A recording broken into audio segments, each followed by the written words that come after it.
everyone, welcome back for day 2 with Spencer. We've got a jam-packed day. We're going to be doing some chat and win. You have a chance to win die-cut stickers from Sticker Mule. And then we have got portfolio review today. Oh, sweet. 2 portfolio lucky review. people are going to be getting a portfolio review from the one and only Spencer. And I might chime in a little bit. So make sure you submit your portfolios. And then we've also, after our segment, we've got a whole bunch of stuff coming up. We've got the XD Challenge. We have got the XD live stream. And then we've got some Illustrator daily challenges. So stay tuned. And I think let's get started. Okay. If I remember correctly, we're doing architectural. Yeah, I'm gonna be doing some architectural drawing. It's kind of a dream of mine, if you will, to live in the middle of nowhere, far from people, in a tiny house. So I just wanted to have some fun and draw that with you guys. Awesome. Yeah. So to get started, we're using Fresco, of course, and here's my little folder. That's the drawing we did yesterday. So I'm just gonna create a new document here. Which was awesome. If you did not see the exercise that Spencer did yesterday, go back and watch it. It was super cool. Oh, thank you. We learned about Scamper. Scamper, yes. Substitute, combine, adapt, modify, put to another use, enhance, replace, or remove. Nice. Yes. Okay, so I'm gonna work in tabloid today. This is 17 by 11 inches roughly. I think that's a B5 size or something like that if you're using international standards. But in any case, just a little wider format. And rather than just start from completely scratch, I have some images that I'm going to be using today to kind of help guide the landscape and ground where we put that structure in our drawing. Very but cool. To start, I just want to talk about a principle, point of view, something that I try to pay attention to if I'm drawing different things. So I'll set this up in a 2-point perspective to start. And with my pixel brushes, I'm just going to jump over to my favorites. And I'll just use the pencil and pen mostly today. We'll use a couple other brushes as well. But to start, let's say this is my horizon line. You could cheat if you want.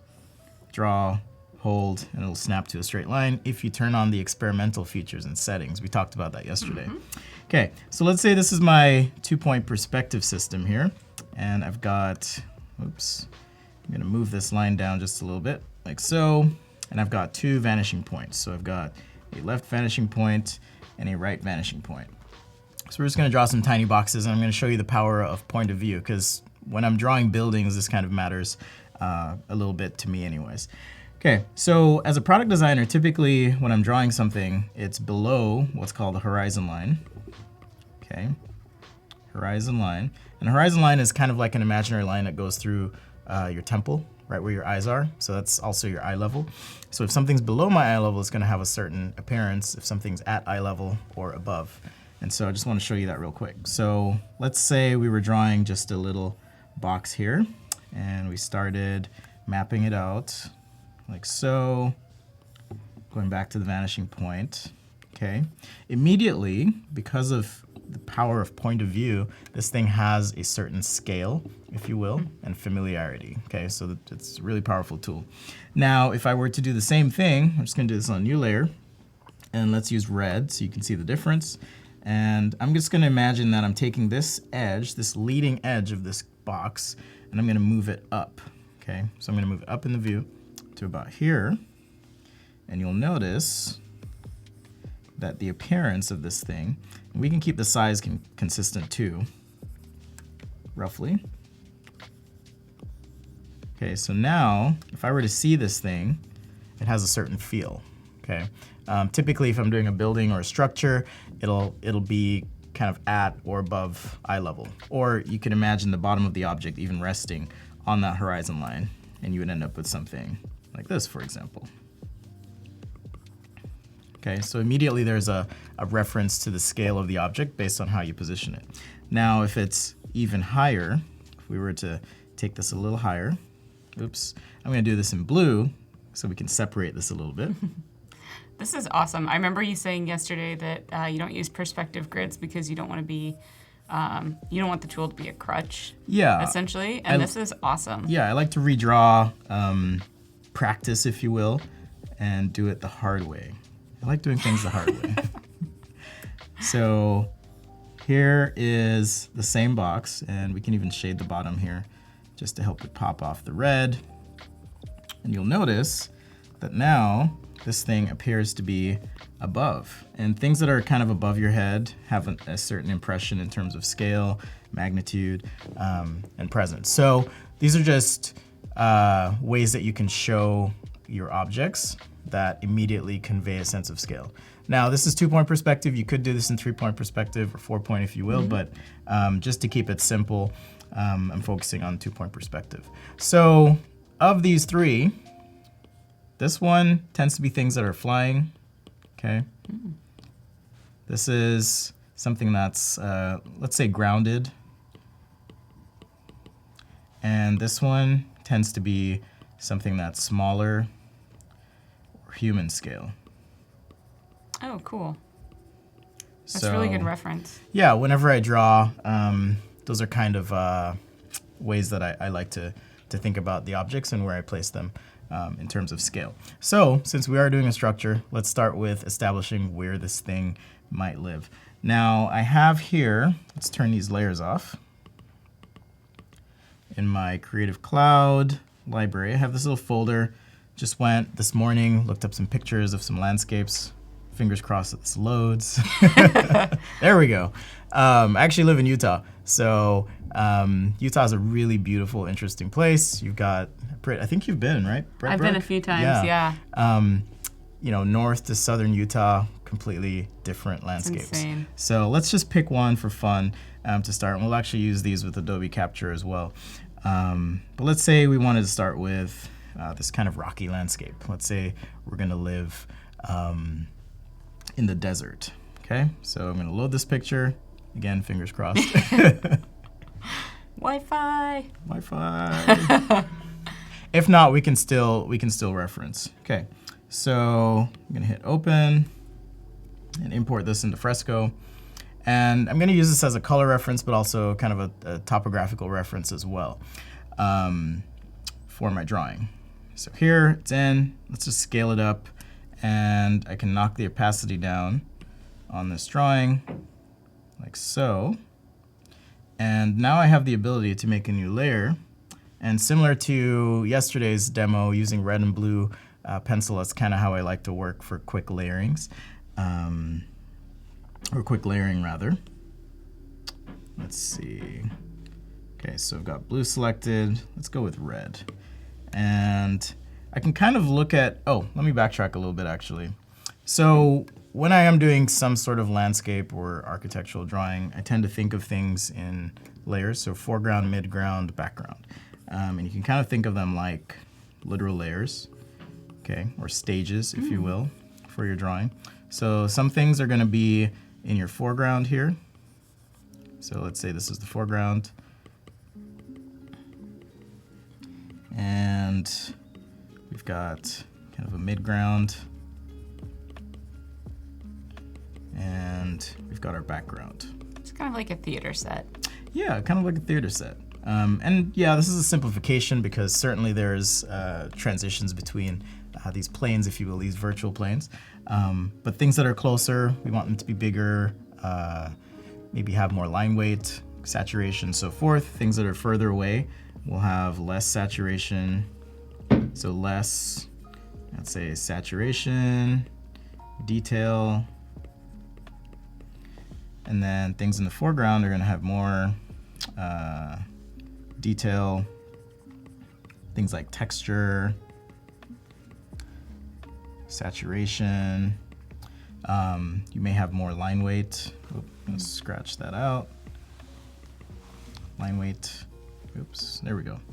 And in the midground, somewhere in between, right? And so I tend to kind of vary that as we go. And this kind of goes back to what you were saying yesterday with the 3-2-1 concept, or the, you know, small, medium, large. Yeah, yeah. So it's just a good way to kind of break things down in a simple way. So as I'm working, I can kind of think in these layers, if you will. All right, so that's just a quick note. Turn that off, turn back on our landscape. And so now, since I have this photo, I've taken out a lot of the hard work of figuring out a perspective grid of some sort, or a scheme and all that. So I can decide, oops, Let's see, I'm gonna add a new layer. I can decide, you know, which details, elements I want to pull out. There's actually a person in this image here that I could use a scale for reference, but I'm not going to. Just calling out that there is a person there. We're in the middle of nowhere. We don't need people. Yeah, we don't need people. So I'm just gonna capture a couple things. And again, I'm just using this as a guide.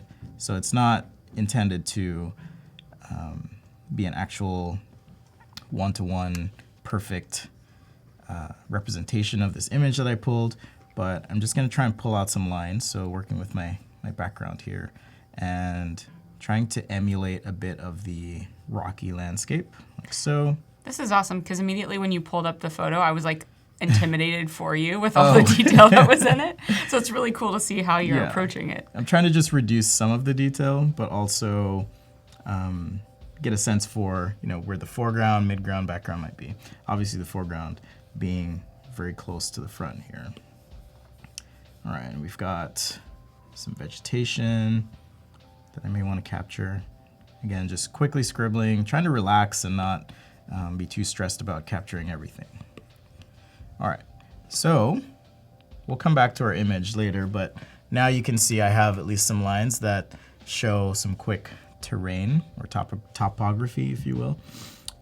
Switching to my blue, I can maybe start to add some of that vegetation. And I'm just trying to keep in mind what I saw before in the photo. If I need to, I can turn that back on and, you know, not tracing, just trying to redraw and capture some of this. This is awesome. While you're drawing the vegetation, I just want to give a shout out. We've got a bunch of people who are returning from yesterday. I see Cecilia's back in the chat. We've got Voodoo Val, as always, Kathleen, we got a few people who are also new. So Munir is here. Awesome. All right. So I now have some rough lines that I can use to kind of guide where I'm going to sketch this. And, you know, I can kind of pick my eye level horizon line as well. I'm just going to add a new layer. Let's use green. Part of the advantages of using different colors is it gives me a way to quickly separate things so that I'm not looking at just a mess of black lines that can kind of be overwhelming when I'm drawing. And you're putting all the colors on different layers, correct? Yeah, the colors are on different layers as well. So if I need to turn something off, I can. Okay, so let's say this is my eye level. And I'm actually gonna scale these down. So let's click, drag, release, and I'm just gonna group these together. So now I have a group in Fresco. I can double tap, and you can see that these layers are all together in a group.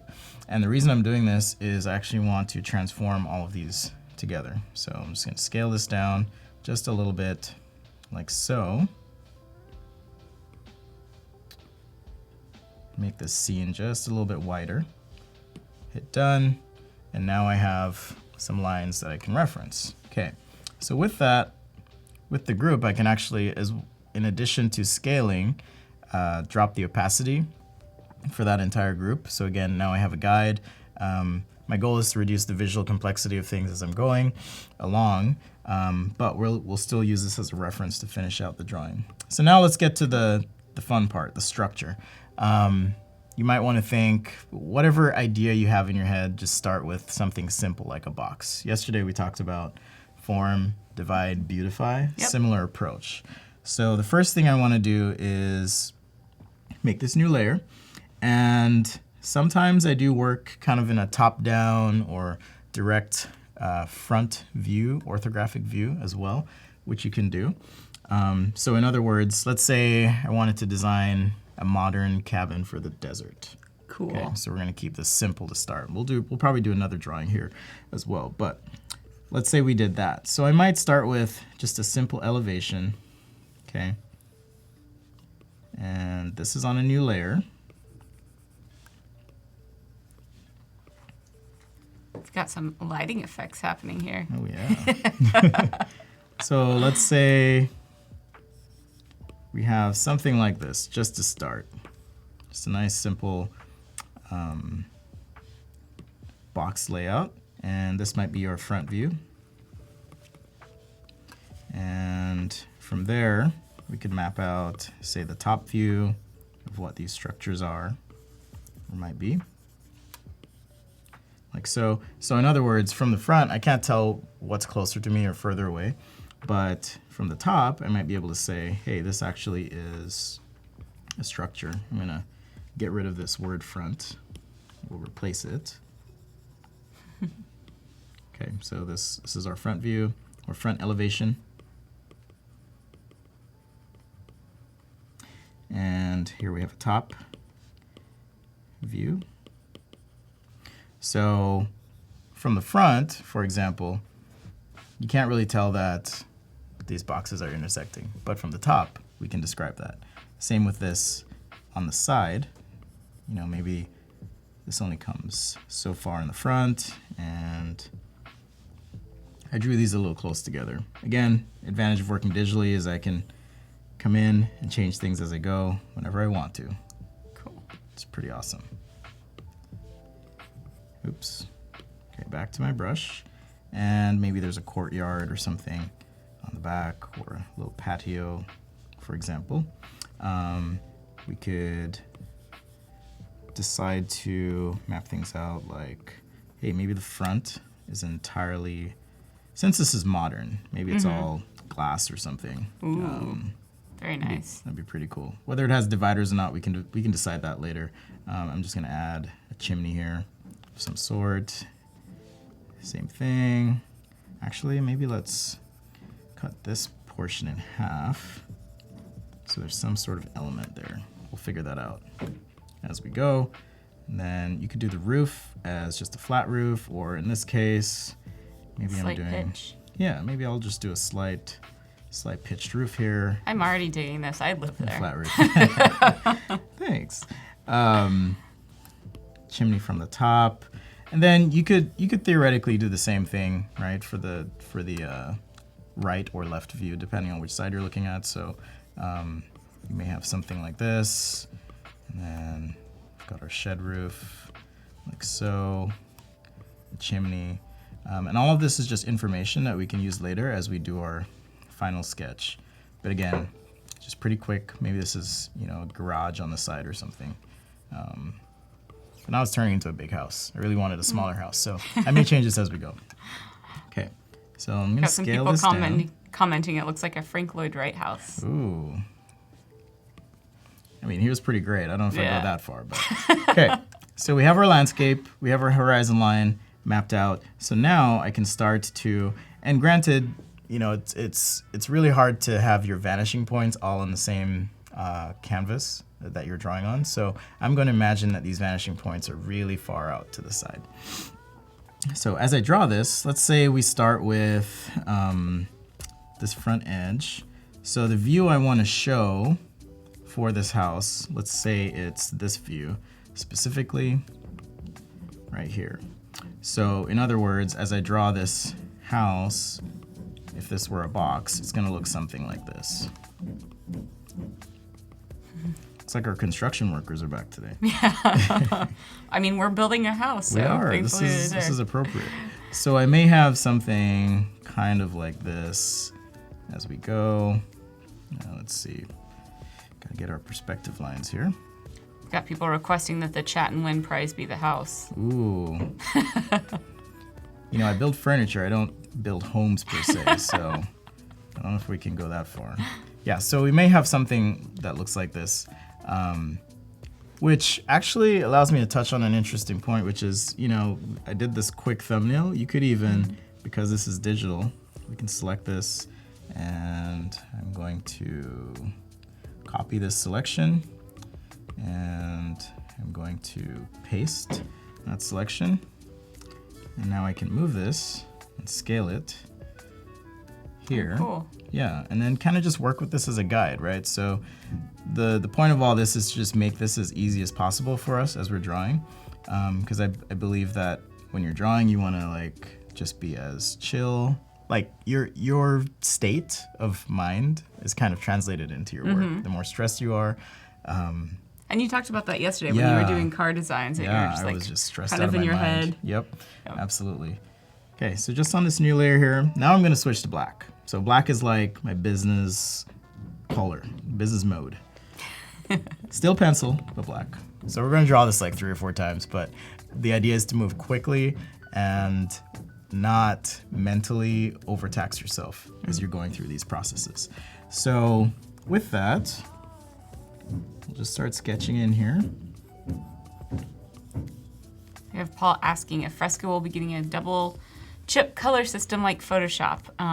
And as of right now, we don't have that planned, but I would be curious to know if there's particular reasons why you want 2 color chips, and maybe we could solve it in a different way. 2 is in the foreground, background. Do you use that? Not really. I try to just work fast. Yeah. So having to deal with that, I mean, it does have some conveniences, but I like the efficiency of just having the one color personally. Yeah, I'd be curious too what you think the use case would be for that. Well, I know a lot of people use it as like quickly switching back and forth between 2 colors. And one of the things that I'm thinking about is like maybe we could solve that in a different or better way. Yeah, The whole point of Fresco is to not clutter up the UI, and so if we can make it easier without a bunch of extra stuff. Yeah, I'll have to think about that one bit. Okay. Which, speaking of, if we have a little bit of extra time later in the segment, we could maybe do a sneak preview of some of the new features that are coming to Fresco. That'd be a good idea. Very soon. Okay. In the next release. If I keep working this fast, we may have some good time for that. So don't you worry. All right. Yeah. Okay. So I'm just using the black, pulling out some of the detail, if you will, or just trying to map this out as we go. I'm gonna jump back to my thumbnail. Maybe I'll keep that up just so I can reference specifically the top view, because I noticed as I was drawing that I forgot that I'd pushed this one box back. So really, if I draw through the structure, okay, this back portion of this home or structure would be kind of hidden. So in other words, here I have the wireframe for that main portion of the structure. Looking from the top view, it looks like it intersects about halfway or so there. So if I project in my perspective view, that's how I can scale down and show that, hey, there's more to this structure, but really you're just focusing on those 2 boxes in the front. Cool. And we have our chimney here that I threw in. Yeah, every cabin has to have a chimney. Yes. Particularly for the desert, it gets really cold. It does get cold, ridiculously cold. You know, at one point I was shopping for land to build a cabin. Oh, really? Yeah, and I went, I kept going into the mountains and I was talking to people and doing all sorts of stuff. And then everything caught on fire. So, yeah, that's unfortunate. So all the areas I was looking in. Oh, really? Yeah, there's just huge fires that summer, and I was like, man. you know what, maybe this isn't such a good idea after all. Yeah. Man, fires are no joke, that's for sure. They are no joke. All right. I'm curious if there's anyone in the chat who is from Utah. Ooh. I think we had a couple yesterday. Did we? Yeah, I had a couple people I know nice. show up. Very cool. Just as a reminder, we have Chat and Win in 5 minutes. When we tell you it's time to go, you'll comment in the chat pod, and you could win 100 3x3 die cut stickers from Sticker Mule. Okay, so here, again, you can see the whole process of just like layering, working quickly, trying to pull detail out, that kind of thing as we go. And there may be times as you do sketches like this that you think, hey, I don't really like this or that, so I'm going to change it. And here's a case where on the side, I don't really like this roof thing that I did, so I'm going to tweak this as we go. I think I did that yesterday too. Yep. With the drill. The drill torch. Drill torch. What was the other thing? It was like the Imperial Star Wars drill. Oh, yeah. Yeah. Okay. So we'll just kind of sketch that in. Maybe I'll even turn the top here into some sort of deck area with a railing. Ooh. And we could do maybe some sort of window or thing up here. Just kind of block that in. That would be super cool. Yeah, if you have a view, you might as well take advantage of it. Yeah, my brothers actually build houses in Colorado, and my youngest brother, he was building his house and he realized he had like a bunch of extra roof space, and so he turned. Oh, really? He like put a fireplace, like an outdoor fireplace, up on his roof. That sounds awesome. And like turned it into this gorgeous. Because he lives in the mountains. In Colorado. Yeah. Oh, that sounds awesome. It's amazing. Yeah, that sounds awesome. So yeah, a lot of times I'll just play with these as we go until I find something that works. Again, this is just my dream, so I can do whatever I want. If you can dream it, you can do it. Whatever I want.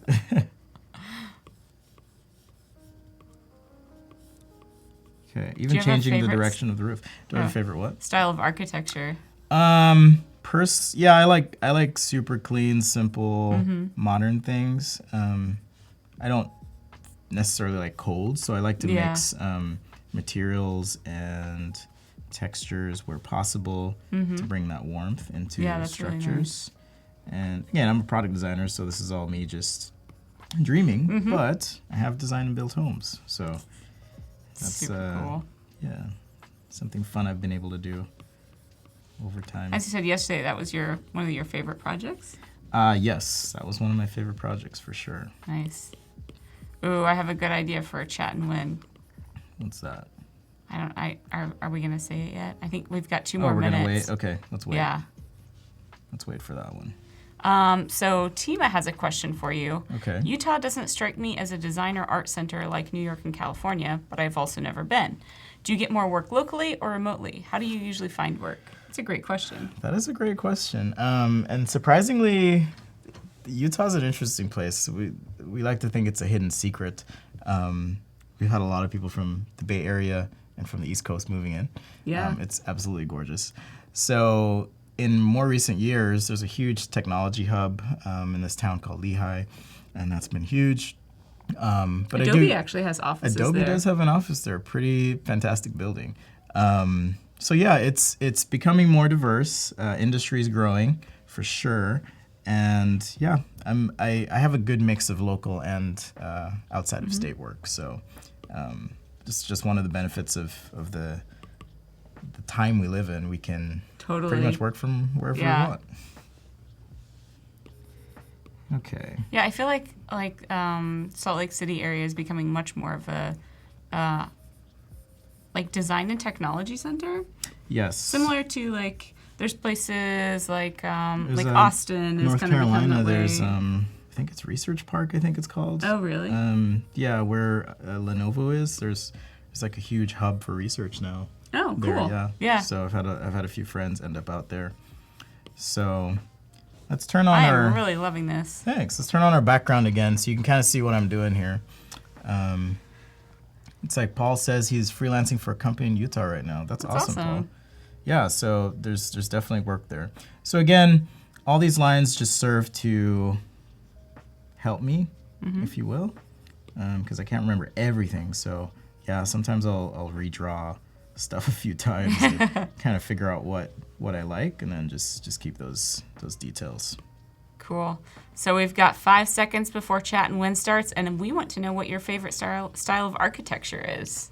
Oh, me? Yeah. Oh, shoot. Oh, no, like the people in the chat pod. So we will be back in a few seconds. Get those fingers ready.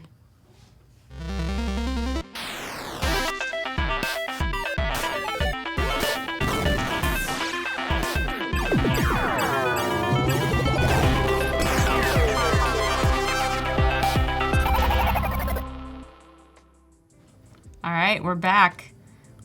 We're watching those answers come in. All right. Slowly. There's a little bit of a delay between our live stream and like what they see. And okay. So that's why. Okay, so we've got brutalism. Someone wants stickers. I don't think that's a type of Hobbit style. That one's interesting. I'd be curious what Hobbit style architecture is. Just very tiny, maybe like trees with small doors or something.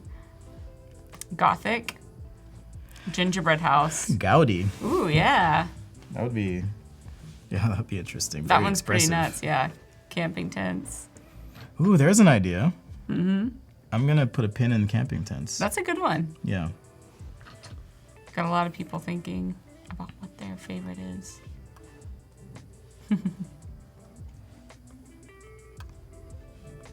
Maybe people are too busy researching what their favorite type of architecture is. Post-apocalyptic. All right. Ramiz Tabshi, I hope I pronounced that right. You won. You get 100 3x3 die-cut stickers from Sticker Mule. But for the rest of you who didn't win, I have a surprise. You actually did win. If you go to stickermule.com/Adobe Live 19, you get 10% off, I believe. 10 stickers for $1. I always get that wrong. 10 stickers for $1, which is still actually a really good deal. Congrats, Ramiz. We will let you know. We'll contact you separately in the chat about how you can redeem it. So I saw the comment about tents, and I thought, what if the roof was like some sort of tensile material? That would be super cool. So I'm trying to figure that out right now. That's what I was just sketching. Let's see. Oh, pro tip. Maybe not a pro tip, but 2-finger tap, undo, 3-finger tap, redo. So if you see me tapping on the screen and stuff's happening, that's what I'm doing. But yeah, I'm trying to think, okay, if there were some sort of, tensile material on this home, like maybe it's for this deck covering or something. What might that look like? So I may throw that in. So thanks for the inspiration there. Yeah. For the camping tent as your architectural style that you like. So we'll figure something out. Sort of like a shade structure. Yeah, it could be a shade structure or something. Maybe it just has a little peak and I don't know. That would be kind of cool. I kind of like that idea. Maybe just a little sail for this portion of the house. Something lightweight that you could kind of roll out and put in place. All right. So whenever I have these structures that have large openings, I also like to show a little bit of the inside. So I'm kind of imagining, okay, what is this room? What might be in here? Maybe this is a bedroom, for example, on the side, on this bottom portion. So is this like a 2-story home, or is it like a really super open? I think it turned into a 2-story open structure. A cabin. Yeah. Okay. So that's kind of what it turned into eventually, which isn't necessarily small, but maybe the footprint could be small and, We have someone on the chat, Philip Trott. He's watching from Bermuda, and his mother is Jamaican. Oh, Big respect, Spencer. Wagwan. Oh, and Nate is here. He said he used to work with Nugent back in the day. Good to see him still killing it. Nate Smith. Oh, hey. That's awesome. Welcome, everyone. We've got a lot of people who returned from yesterday and some new people. It's super fun. All right. So, again, I know we started out, looked super messy, but this is kind of how I work. This is awesome. Pulling those details out as we go. So, like I said, if this is a bedroom, maybe there's some little hint of furniture in here. So I'm going to zoom in so you can kind of see. Very cool. Just sketching something in like, hey, maybe this is a bed. And we've got... Tima's thinking it would be cool if the roof opens up so you could watch the stars when you're done. I know, that would be cool. Or when you're at night, and when you're done, it closes back up again. Yeah, I also like transom windows quite a bit. So a lot of times when I do dream up this dream structure, I'll have windows up top, for example. Great for adding extra light in. Yeah, extra light. Want to let that nice desert sun come in as it hits those rocks. All right. Over here, I was just kind of sketching in a little concrete wall of some sort, and maybe I'll just add some bigger greenery here in the back. Keep it super, super quick. So again, you can see there's kind of these layers. There's a foreground element here. I've got these rocks and maybe some vegetation that you'll see in our final sketch. Same thing over here, right? So, and then the house is kind of in the midground, and then we've got these rocks in the background, okay? All right. I'm loving this. So inside here, maybe this is like a kitchen living space, something like that. Adding people to your sketch is always a way to just connect with whoever you're showing it to, because there's an immediate implication of scale, first of all. Yep. But you also can show that, hey, this thing is for people, it's for humans. So on my new layer here, I just want to show you guys, I'm not I'm not an expert at drawing the human body, but I think very few people are. okay. But there's a way that I like to draw people, a couple ways. So you can, let's see, make sure that layer's selected. I learned this from a professor in college, actually. It's a starfish man. Okay. So something like this. And that's kind of how I show a person sometimes. Sometimes I'll do a block person if I need to. And when do you choose to do one versus the other? Do you have Just kind of depends on how what I you're feel feeling? like. Yeah, Okay. but really it's just about getting something in there that makes it feel like a person. And the cool thing is, you know, if this person's pointing at something, I can just do something like that if you wanted to. If the person's sitting, just keep the legs together and just keep it super simple, right? Yep. So with that, super quick demo on how I'm drawing people, I'm gonna just throw a person in here. Let's see, we'll do maybe someone kind of sitting here, keeping in mind scale.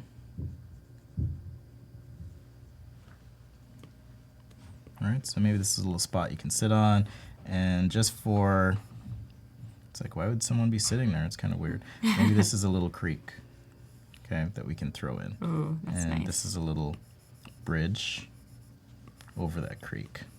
Okay, so you've got a cool little bedroom here, and a little creek that goes by, and there's a person there. Maybe there's another person inside the home.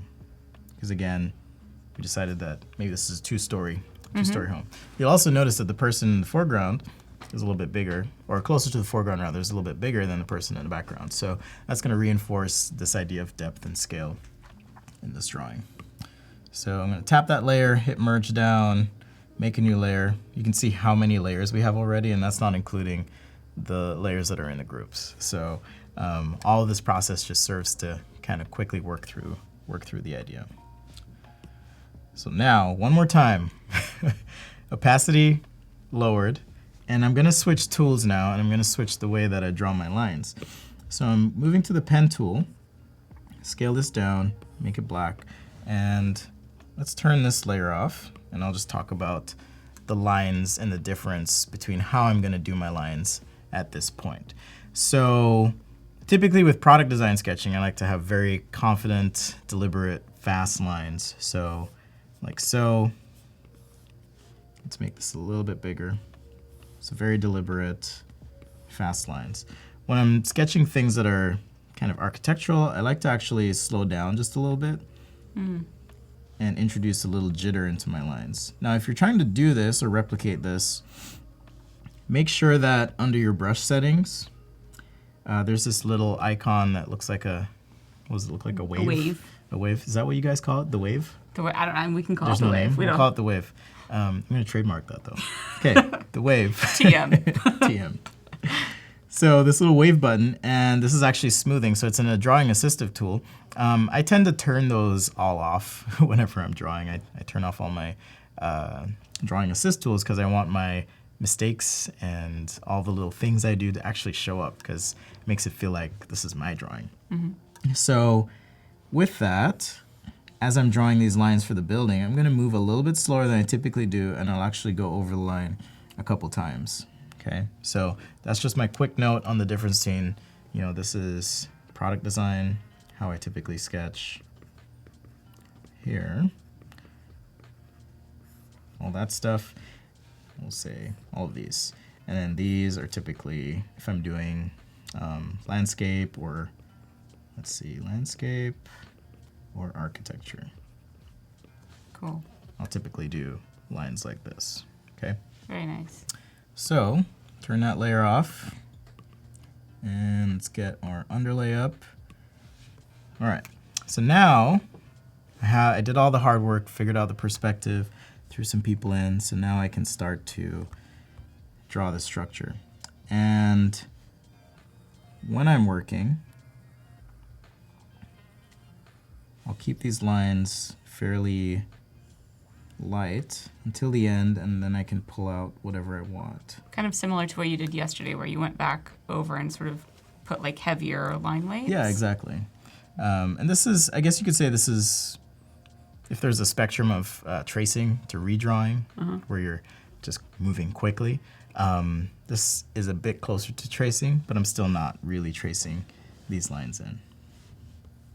It's very cool. And yesterday you talked about the difference between like being messy and being loose, which I thought was a really good example. Yeah, so I'm trying to keep it loose. Actually, I worked with someone a long time ago, and they had a challenge that they gave themselves personally whenever they would draw. They would tell themselves, "Hey, I'm not going to draw over this line more than 2 times with the pen." And so it was a constraint that they put on themselves, and it actually helped them with their accuracy and with the execution of those lines. Yeah, I actually find that like, and maybe you do too, but a lot of people are like, oh, I just want to be able to do something without any rules. I actually, when I'm designing, I create rules for myself because that allows you to push up against things. And similar to what you did yesterday with Scamper, you sort of like can pivot and sort of play within those rules, and you end up creating something that's actually much different and many times much more interesting than what you would have had you had no rules. What's an example of a rule you've used in the past?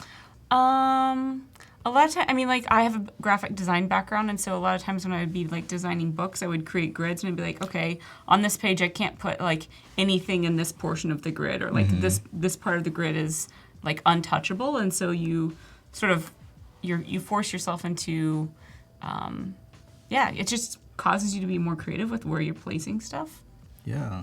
But, yeah. So, I've got a couple of questions in the chat. Okay. Someone wants to know if there's any restrictions for building in the desert, which I don't know if you know. I don't know specifically. I mean, I would think that if you're building in a desert, there's probably just building code that you have to follow. Make sure that you're not disturbing the habitat of any endangered species. But I don't know specifically. Yeah, maybe I'll find out when I go to get my building permit. Yeah, like I know in California there's specific portions that are like they're open space. They call them open space areas where like they just block it off and they say, hey, we're keeping this nature only. I'm sure Utah has. Yeah, greenbelt is another thing that they do. Yeah. Yeah.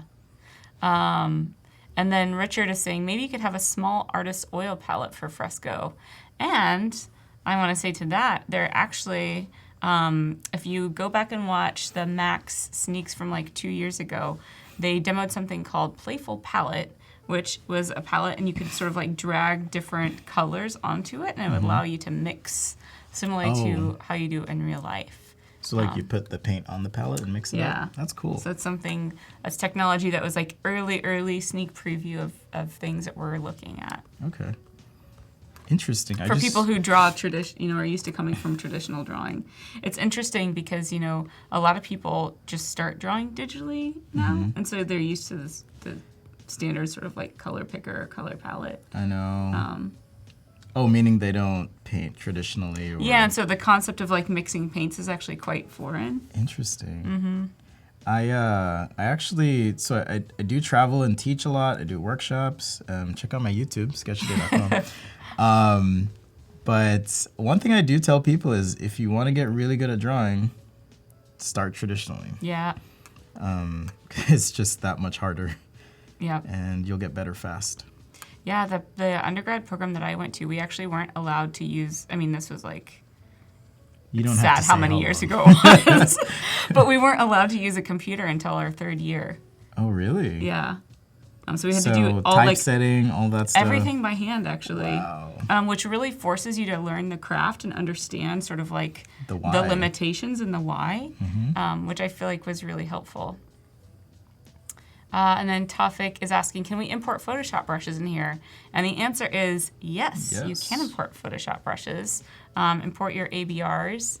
And I can say, and this is a super sneak that I can't show you, but for those of you who like mixer brushes, you will soon be able to import mixer brushes into Fresco, which that's something that a lot of people have been asking for a long time. So you asked, and we are delivering. Anyway, as you said, you do a lot of teaching and workshops. I do. Your YouTube, your sketchaday.com pretty much everywhere, and is spelled D-O-T. D-O-T typically because, you can't put a dot, otherwise it thinks it's a website. So, yeah, sketchaday.com. Started in 2008, been doing this for a long time, and I'm just having fun. And it's just awesome to share what I know, and the comments and feedback I get from people are always helpful for me personally. So, yeah, that's what I've been doing. Cool. And Jeff is asking if Fresco offers 3D grids to help with vanishing points. And I can say not yet, but Spencer did get a sneak preview. I did. Yesterday. It's coming. We're sneaking way too many things in this episode, I feel like. Are you going to get in trouble? Am I going to get in trouble? I don't know. Man. Shh, don't tell anyone. I think I hear security coming. Those construction people are going to drill a hole through the roof and security's going to come lift me out of here. So do you do Inktober? I do Inktober, yeah. If you guys aren't familiar with that, that's something that was started by Jake Parker, I believe. And yeah, it's just a challenge to do something, I think ink-based, but that's loosely defined these days. I gave myself the challenge this year of doing a lot of observational drawing. So if you want, you can go to my Instagram actually, and I have this little story saved for my Inktober. Oh, cool. But you can also scroll through and see what I was sketching that whole month. So do you consider observational drawing, do you consider that the same as plein air? I mean, obviously like observational, like plein air is outside typically. I've never heard the term plein air. It's a very like traditional oil. Oh, okay. Like where you go outside and you set up your canvas and you like do your oil painting in a very short amount of time. Oh, yeah.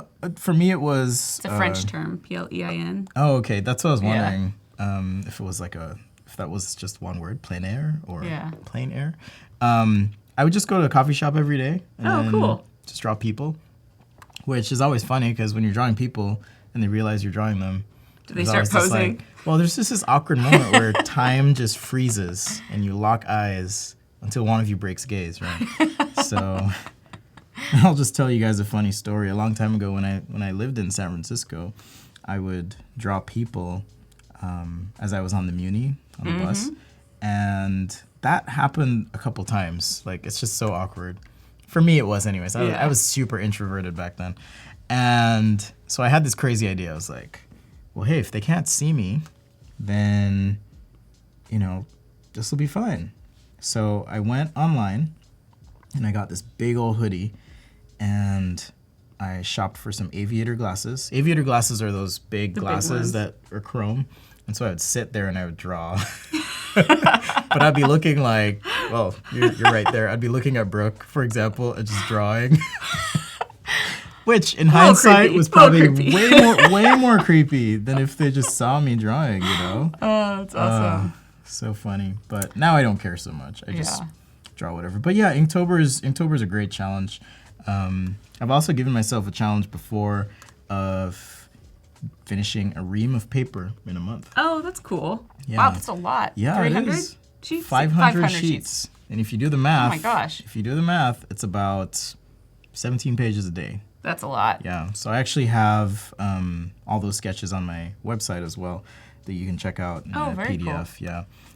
Just all the things that I drew, which is also an important point. If you're watching and you want to get better at drawing, one of the best things you can do is just consistently practice. And I can tell you, if you do that much in a month, you will see a difference. And I did. Yeah, so, that's very cool. Okay, so you can see as I lowered the opacity, now I'm pulling these details out. Okay. This looks awesome. Milan says, it's 12 a.m. in India. I'm only up for the streaming. Thanks for... Wow, thanks for tuning that's in. Incredible. Thanks for tuning in, yeah. Sometimes also I'll intentionally zoom out on my drawing because I want there to be less fidelity with certain areas. And again, you can kind of see as I draw these lines that I'm not as concerned about precision as I am effect. Okay, so we've come a long way from our photo, but now we at least have a structure on the page. Yeah. And these lines are meant to simulate kind of the lines you might see in these rocks that we had in the initial photo. And again, there's going to be more detail up front than there would be further back. So we'll try and pull that in as we go, like so. For those of you who are listening, don't forget to submit your portfolios. The portfolio deadline is in 38 minutes. Two of you, two very lucky people, are going to get a portfolio review from the one and only Spencer. And Brooke will help too. I'll help too. I think. Yeah. Okay. Sure. We have a question about time-lapse recording, and yes, Fresco does have time-lapse. If you missed Spencer's stream yesterday, did you post your time-lapse? I have not posted my time-lapse yet. I know that the Adobe Drawing Twitter posted it, and unfortunately, I think we might have used your old Twitter handle. You know what? The good thing is, I worked it out with Twitter, and I got my username back. So okay. I'm using that one now, Okay. so it's okay. Okay, cool. It's all good. Did it get stolen or something? I think I was using like an old email address that I don't have access to anymore. Gotcha. So, but I got it figured out. Okay. Yeah, so it's all good. All right, just a couple more things here on this structure. So like I said, I like transom windows. We can move some stuff around, maybe add a little window here as well.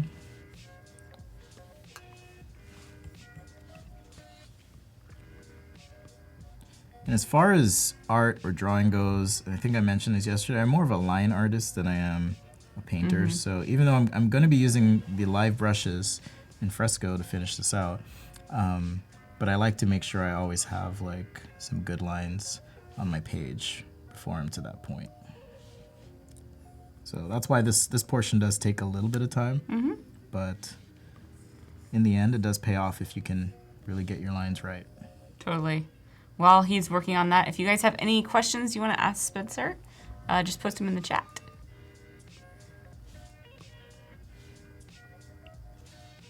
Right.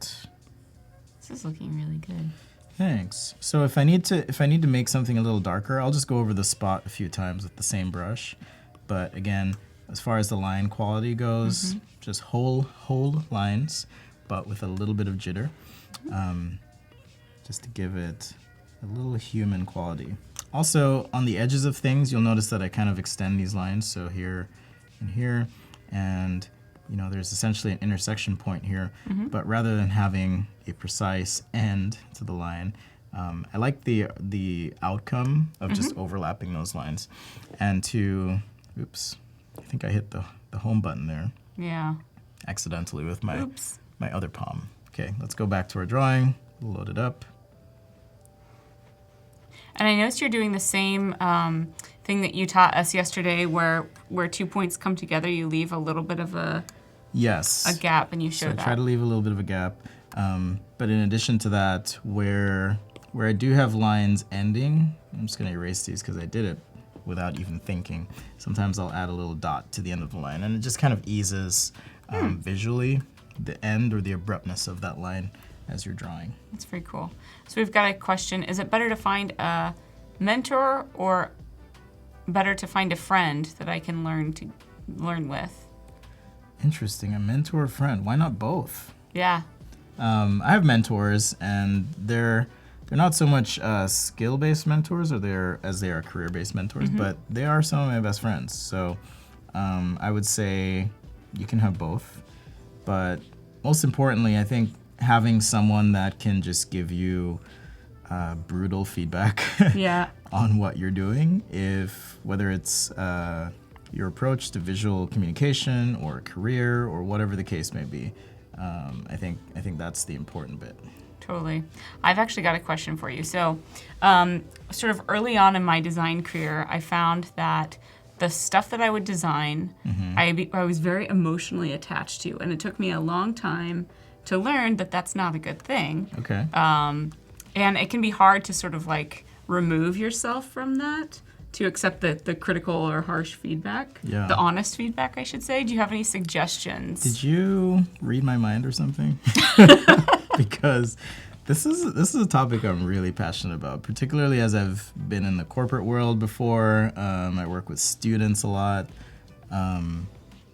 So if we want to do a sidebar now, Let's do we a can talk about sidebar. it, or we can put a pin in it. All right, because there's a visual to all this. Oh, okay. So I'm going to turn this layer off here. We'll keep the background up just so you can kind For of see. some nice ambiance. Yeah, just for some ambience. Let's go to a nice red. All right, there we go. So I've found or observed that career-wise as a student, yeah, when your relationship to your work and yourself, and this is actually part of an article that I'm working on with a friend of mine, but your relationship to your work is somewhat like this. So let's say the inner circle is you, and this is your work. Okay, your work isn't quite separated from you. It's almost like because you work so hard and you put so much into it, you feel like this is your baby, you know? And if someone challenges it, it almost comes across as personal criticism, which is entirely not the case. But a healthier way to look at it is something like this, where if this is you, so you and your work, what you want to do is start to move to a place where you are emotionally invested in the project, but you can also separate this stuff from yourself. Yep. Because you don't want to get to this point where you're completely checked out, okay? Where this is your, let's see, this is your work, and this is you. This is what I call the I don't care phase. Yep. It's like your boss says something, you just do it just to do it. This, having a little bit of overlap, maintains the ability to have some passion about what you're doing. This is just fulfilling things, and this is you being just way too sensitive. So as I've gone through my career, I've literally observed this in people. So the advice would be try to think of ways to, at least for me, I always would try and work quickly, because the less time I invested in something, the less emotional I was about the feedback. Yep. Right. Well, yeah, and I can say, like, from my direct experience, you know, as you know, you're working in Fresco. Fresco just launched on Windows and iOS in September and November. And that circle where you and your work are sort of overlapping rather than it being on top of each other. If you were to walk into, you know, as we were building Fresco with the engineering team and the product managers, if you'd have walked into a room, you'd have probably heard some really intense discussions happening. Yeah. But we were able to, you know, walk out of the room and sort of like joke about other stuff. But that's because we had that little segment right there where we were all super passionate about what we were doing, but you're able to sort of separate the two, right? So like you walk out of the room and you're not angry at your coworker. So I'll give you guys a little behind the scenes info about Brooke. She's actually really open to feedback, and I thought that was super impressive.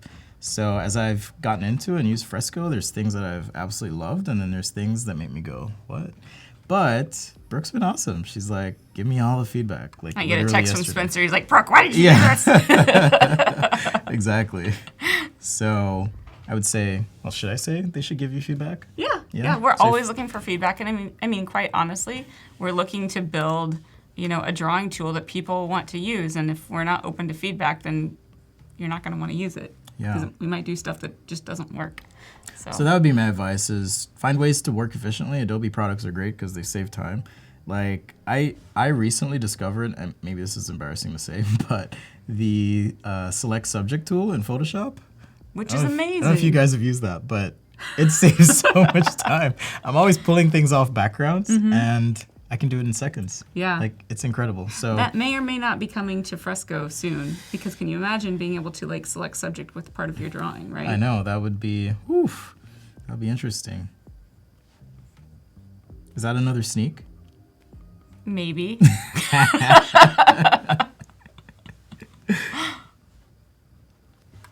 All right, so we got a little human here. My little starfish human. Little starfish human chilling by the creek. Crick, as they say in some parts of... I am from... I grew up in Kansas, and I'm a crick person. You're a crick person. Yeah. Do you say soda or pop? I say soda now. I grew up saying pop. So I've actually worked really hard to take all of the twang out of my voice, because if you know people from Kansas, they speak very slowly, and it's not twangy. It's just like farmer talk. Like I don't know how else to describe it. Okay. You're gonna wash your clothes at the creek. At the creek. Yeah. All right. This is an important question. For you guys too, I want you to think about this. How do you pronounce Crayon? Ah. Crayon. How do you pronounce it? I say crayon. I used to say Okay. crown. Crown? Like, Because I've heard I'm not saying it correctly, no, but it was you like say crayon. crayon. Crayon? Yeah. Yeah. That's another interesting one. It's amazing how pronunciation can just vary. Yeah. Even within a country that, you know, we all speak the same language. Well, not we all, Totally. all speak the same language, but officially English. Okay. So like I said, line weight takes a little bit of time, but we're almost there. So I have these like huge, and this would be awesome if I could figure out a way to do this on a real house, but there are these huge like concrete blocks, if you will, that are the foundation. So I just like to that, kind the of, slabs. I was going to ask you if those were concrete. yeah. So sometimes I'll just add a couple little cracks here,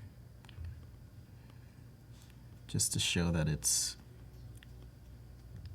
you know, some sort of rock or concrete rather, because concrete does tend to crack. Mm-hmm. And you asked a question about plein air drawing and observational drawing. I do believe in drawing from observation. It's a play on words, so you can draw from your imagination. Mm-hmm. So the more visual information you're able to record and put into your brain, it's just like language, right? As we speak, there's the more frequently we use a word, the more likely it is to come up in our speech with our friends and contemporaries. And it's the same thing visually. If you're not keeping your eyes open and just observing things around you, it's going to be a lot harder to recall that information and use it on the go when you're just trying to draw or sketch something. Cool. Thank you, Jimmy. Just submitted his portfolio. Yes. As a reminder, you've got 27 minutes to submit your portfolio for Spencer And and this I is to any review. portfolio. It's not just design or architecture, right? Yeah, it's any portfolio, and Sweet. we'll take a look at it. We've got a lot of people who say crayon. Crayon. Okay. How do you pronounce it? Crayon. Crayon. Crayon. Okay, I'll tell you an interesting one, and this was a debate with my family. So I'm from Jamaica, and when you put a plug into the wall, that's described as plugging it in. Plugging it in. Okay, when you remove that plug, what is that called? Unplug. We say plug it out. That makes total sense, actually. So my brother and sister and I, we've been going back and forth on it. But yeah, you plug it out. That's so funny. Then my kids would look at me like, what? What are you talking about? It's unplugged, Dad. I like to think if I'm not being weird as a parent, I'm not doing my job. So Yeah. I'm that parent who will just dance or break out into song, just completely embarrassing them. I feel like that's really important. I mean, like, It's kids awesome. are kind of weird by default, and I feel like Yes. that you should encourage that. My 9-year-old is going through this phase where he insists on walking around like a cat through the house. And I'm like, you know what? You do you. Sneak, like, on all Oh fours? yeah, or, like he's on all fours, he's trolling around the house, scaring the crap out of me. I'm like, That's bro. so funny. Yeah, it's pretty awesome. So we've got Philip saying, who is in Bermuda and whose mom is Jamaican, plug it out. And then Nikoma says, cut the light off. Cut the light. Oh yes, cut the light off. That's another one. And then Philip says, tell them what your arm is called in Jamaica and your leg. I don't. Yeah, I'm not sure what that one is. You'll have to remind me, yeah. and then I'll see if it comes back. I've been in the United States for a long time, so some of the some of that stuff's stuff. starting to fade. Yeah. Yeah. All right, let's get our background in. We're almost done here, guys. I'm actually going to pull that original picture up just as reference cool. for these rocks. Okay, let's just do it this way. There we go. All right, so I do want to be a little bit more true to some of these in the back.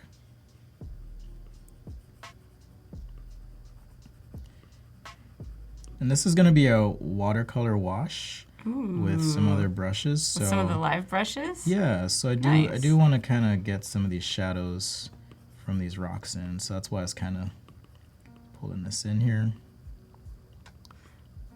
A side note, Paul says, don't kill your son's dreams of being a cat. I've seen Step Brothers. I actually forgot that part in the movie. I have not seen Step Brothers. It's ridiculous. I kind of have this like love-hate thing with Will Ferrell? Will Ferrell. Yeah.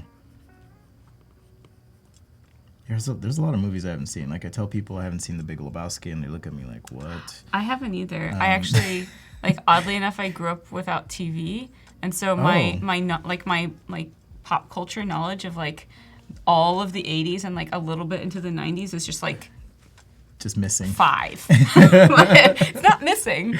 And like my husband also like thinks it's hilarious because I'll use like movie references from that time period, but I don't. But you don't know the movie. But I don't know the movie. I just like I've heard people say the reference, and so I've picked up on it. Yeah. And I think it's like learning, like learning the nuances of a language. Like if you have a different language that you're learning, and like you use the sort of like metaphors or what would it be like sort of like just those memes or ideas. Just the memes or ideas, but you have no idea what they actually mean. I'm that guy who on occasion, if someone's like, "Hey, you've seen so and so," you're like, you don't quite say yes, but you're like, and then they continue their story as if you know, or they think you know what they're talking about. Yeah. So. All right, couple little more spots here. Ooh, this is cool. I'm gonna. Ooh, yeah. Yeah, I like these rocks on this side, so I'm gonna focus on these just a little bit. Really like these. So I'm gonna plug Utah again. If you haven't been, you should totally go because the landscape is just ridiculously cool. It is super cool. Incredible.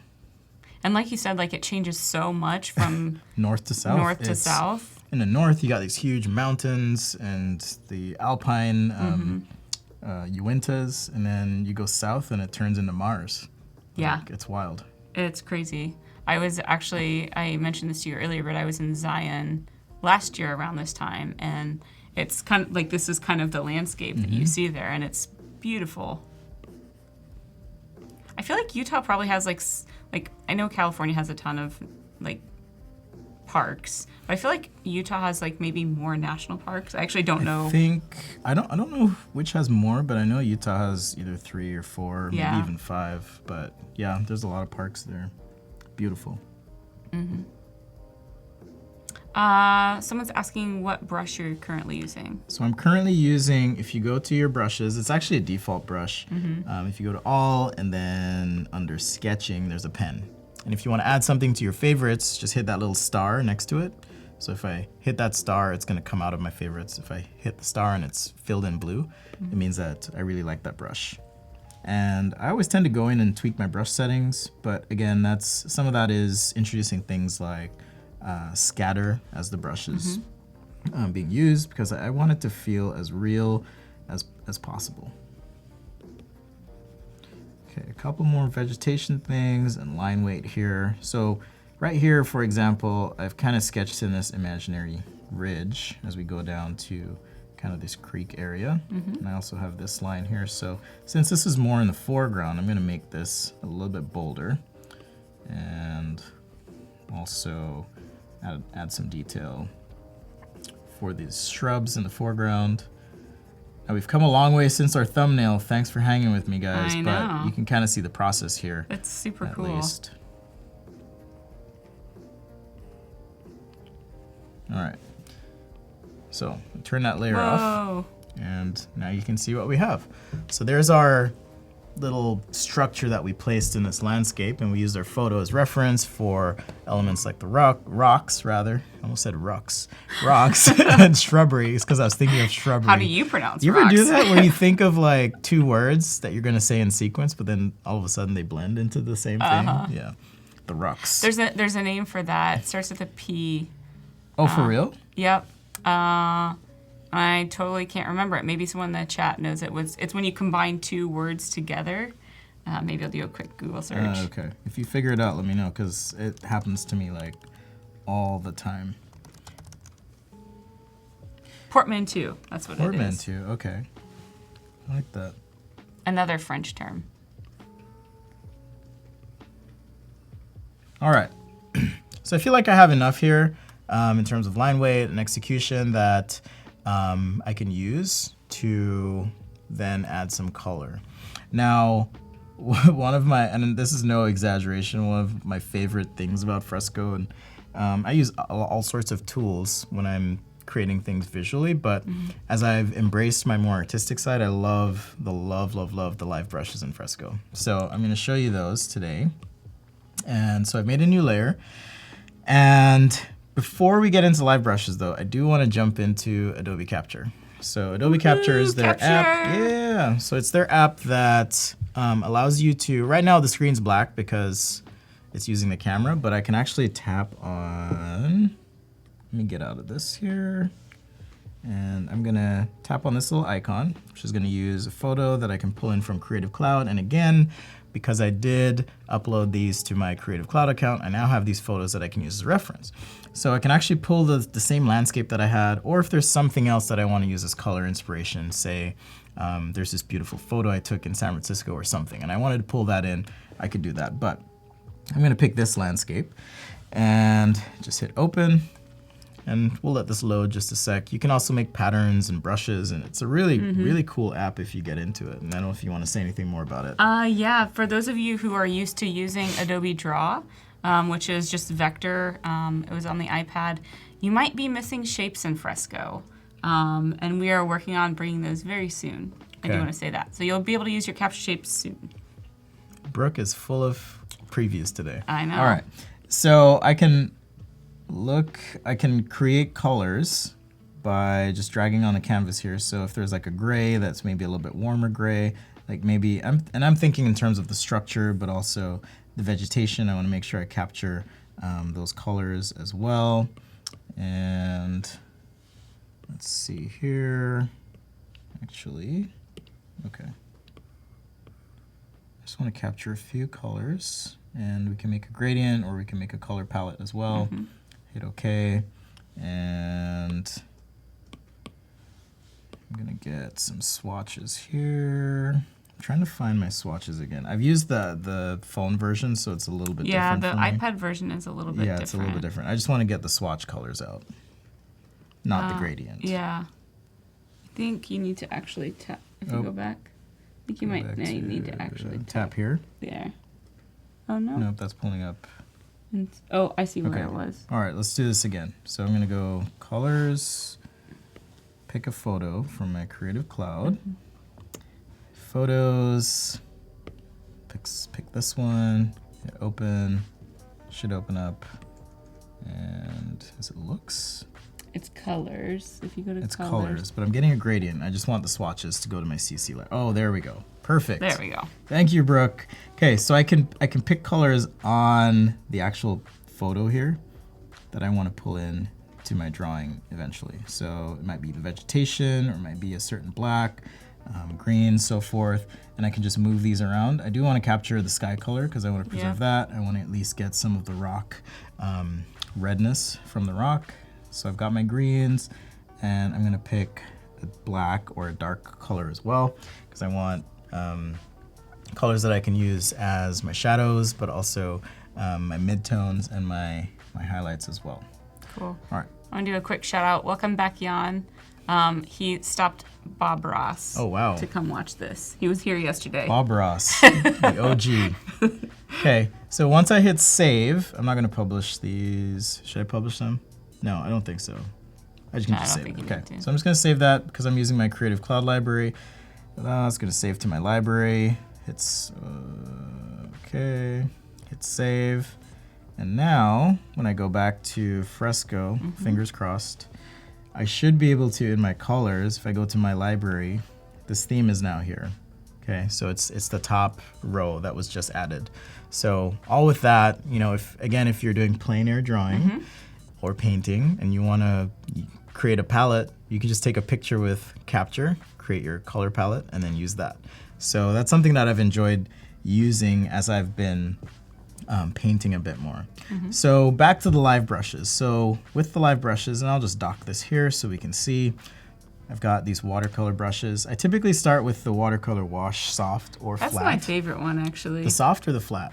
The soft one, I think. Sometimes I'll use the flat, but yeah, the soft. So I'm gonna pick a color for my walls, and I'm gonna pick this gray that I pulled out of the photo, because I want this to complement the landscape, if you will. So now I can come in and just start washing my house, like like so. And the cool thing is, if we zoom in, you can kind of see they do behave a lot like real watercolor paints. We have a really cool comment from the person that suggested doing the tent structure. Oh yeah? He or she said that he was a refugee. They were a refugee and they lived in tent camps, and so they were really excited to see you incorporate the tent in this such a peaceful setting. Super cool. Thank you. I'm honored. I like the idea, so thanks for sharing that idea. It's like, whoa, that'd be cool if we did some sort of tensile structure. So again, this part we can move fairly quickly because we have some good line weight. I'm also trying to think of in terms of illumination. One side of this house I want to be a little bit lighter than the other side. We'll pick that in a minute. But even though I picked this palette, I can at least stay in the same color family or theme. So for example, with the concrete, I'm gonna use my hue, saturation, brightness sliders here. I'm gonna turn the saturation down and increase the brightness.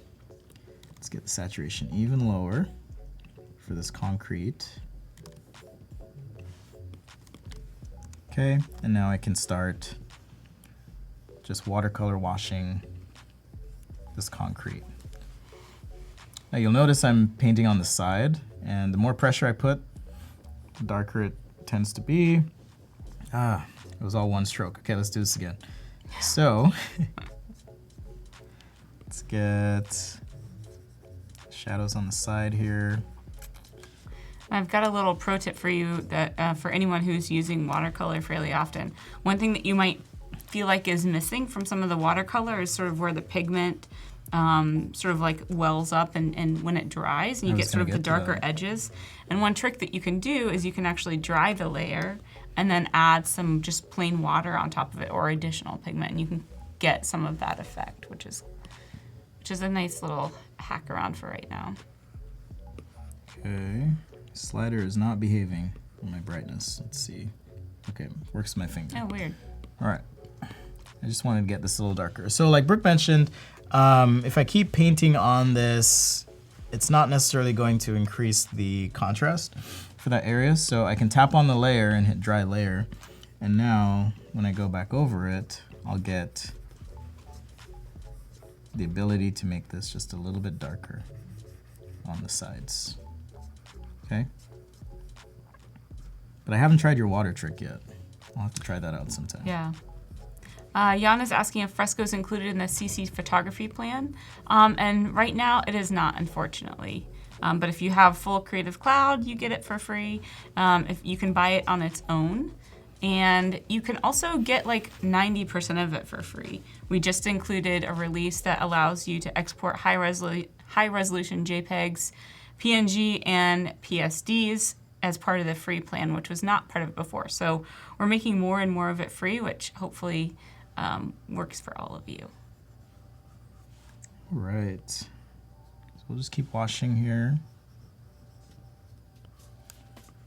on the front. So you can see, because I've put my lightest light against my darkest dark, I'm reinforcing this idea of three-dimensionality, even just with the wash here. So speaking of color, I've got a question for you. Okay. I saw this in the chat earlier and I forgot to mention it, but someone said that they tend to gravitate towards specific colors, but they would like to change that. Do you have any suggestions of like training yourself to choose different colors? That's a good question. I think I mentioned yesterday that sometimes industrial designers even, we just have certain colors that are in vogue and we tend to use. I would suggest using Capture, honestly. Like, it does such a good job of creating new palettes and possibilities for you that, you know, if you just want to take a few photos and come up with a new palette, you could do that and then try and work with those colors as you go. So yeah, that'd be my Capture is recommendation. Capture is one of those tools that not a lot of people know about, but it's like crazy powerful. You can actually like take pictures of type and it will tell you what type, what font it is, I which didn't is even like know that. mind blowing. They just did a release where you can capture shapes and color. So it used to be just black and white, but you can actually capture them in color now. So there's a lot of really cool stuff coming. Yeah, that sounds pretty awesome. All right, so I've kind of shaded in kind of the concrete areas here. Now I can start to do washes with the oranges for the rock. We want to, because this is showing the inside of a structure, I'm going to make the inside a little bit darker. I am working on layers with the watercolor as well, something you can't do in real life, but I think it's pretty cool that you can do it here in Fresco. Yeah. And for those of you who are asking what's free, Fresco is free, and it's available on any iPad that works with a pencil, which is an easy way to remember which iPads it works on. And then also quite a few Windows devices. So it works on the Surface Book. I forget which Surface Books it works on, maybe 1 and 2. I forget. Surface Pro 4, 5, and 6, Surface Studio 1 and 2, and Mobile Studio Pro 13-inch and 16-inch. And we're coming to more devices soon. So there's a lot of places where you can get it. That's what Spencer's working on today. I'm working on my iPad Pro today. iPad Pro. Now you have the bigger one. Do you like the big one? I do like the bigger one, yeah. I tried both, and I like being able to just draw a little bit bigger. So, how about you? I have the smaller one, and I really like it because I'm typically carrying around like a minimum of 3 to 4 devices at one time. Okay. Because I always am like looking at Fresco on different surfaces. So I have like the Surface Pro 6 that I am using a lot of times. I have the iPad Pro, I have my laptop, I have my phone. It's a lot of devices. And there's a lot of stuff. Yeah. I'm not a very big person, and so my bag starts weighing a little bit too much for me to carry. Okay, I'm gonna use some of this green, and I'm gonna tweak it a little bit. Actually, it's more like a yellow, but we'll make it more green. Cool. I just want to do a shout out for those of you who have not submitted your portfolios yet. Please do. You've got 7 minutes left. Oh shoot, 7 minutes. I know. Good thing Until we're working portfolio with. review. Good thing we're working with Ooh, watercolors, and I love that green. Really fast. That's really nice. I guess I've used green 2 days in a row now. Yeah. This is more of a sage green. This is more of a sage green. Meant to complement the landscape. Mm-hmm. So when I'm working with watercolor, sometimes I'll intentionally leave, and I do this with markers as well, but sometimes I will leave areas intentionally white and avoid shading in the whole thing. Okay, so here's a case where on this sail, I've left a portion white. If I wanted to, I could come in with the watercolor wash soft. There's a couple things you can do with these live brushes. You can adjust the flow of pigment. You can also adjust the amount of water. So this is a heavy water flow brush. So when I do paint, it should come in a lot lighter, right, than say the flat wash that has different settings. So feel free to play with those settings, but this way I'm able to just get a nice wash in place. I'll probably go back and change some colors on this thing. It feels a little bit like a prison building. So we'll change some of this as we go. It was funny, you were telling me yesterday that like when people are watching you draw, they start to get really nervous if like time is coming close and you aren't very far along. But you mentioned, and as we're seeing, like you are super fast at blocking in color. Yeah. And the line work is what takes the time, right? For me, that's what takes the time. That's just my process. But I've made many a creative director nervous as I've been working in my career, but things just tend to come together at the end. So, and that's how I work.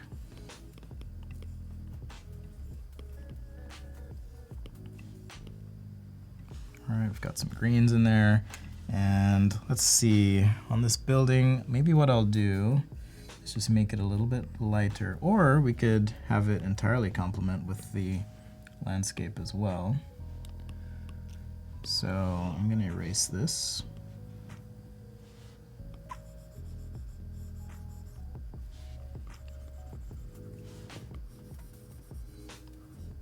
I'll leave the roof color.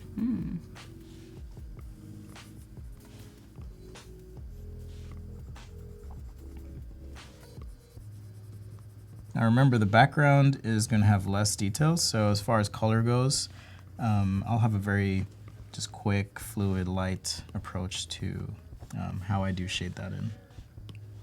Cool. Nikoma, I don't know if I'm pronouncing that right, imagined gold, where you are painting green, referencing MIA's Borders video as she pays respect to refugees around the world. Ooh. I haven't seen that video, actually. I haven't either.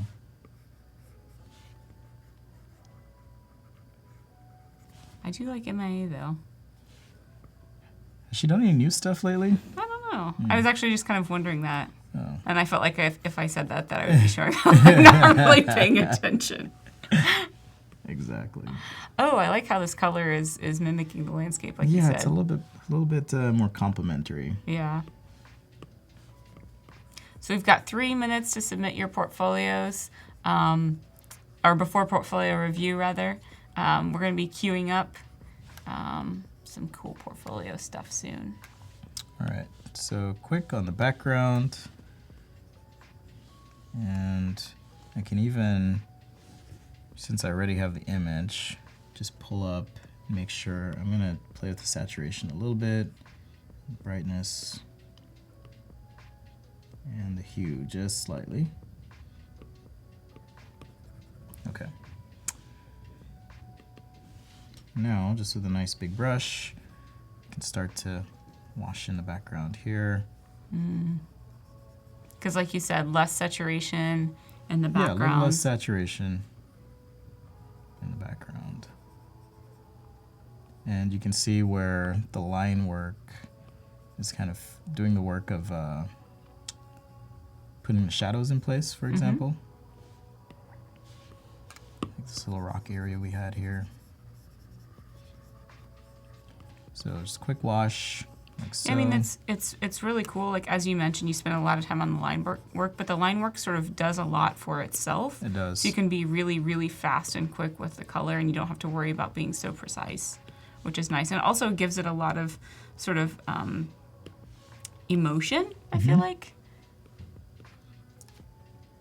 My brightness slider is giving me a hard time today Well, on my colors. I will look into that for Okay, you. thank you, Brooke. You are in luck. So I hit dry layer, and I'm using a detail watercolor brush now just to kind of add some volume or depth, if you will. Back here. Are we about ready for portfolio review? We've got 1 minute and 40 seconds. Oh, just enough time. You're totally good. Yeah. All right, like so. You'll also notice that as far as color goes, I'm kind of fading out toward the edges to kind of vignette the entire painting.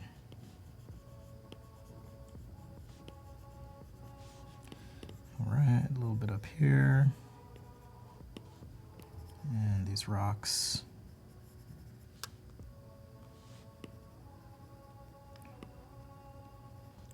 Just like so. And let's get some shadow inside the house. Nice. So I notice you're eye dropping a decent amount, and that's just a long press with your finger. That's a long press of my finger, just for the sake of moving a little quicker. Decided to do that, but I wanted to get some shadow there. Yeah. And now that I'm kind of done with the watercolor for the most part, I will add some shadows, but we can jump over to the portfolio review in a few seconds. We've got 30 seconds. And then we'll finish this up if we have a little extra time. Cool. Portfolio review coming up.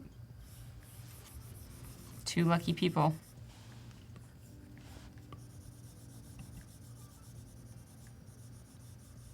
Right. Do you have your winners picked already? Well, not winners, but the lucky ones. Winner, winner, chicken dinner. It's 2 people I've definitely seen on the chat, I think. So, Oh, okay. Yeah. Cool. All right. Let's go over to portfolio review. How about it? Sounds good. Cool.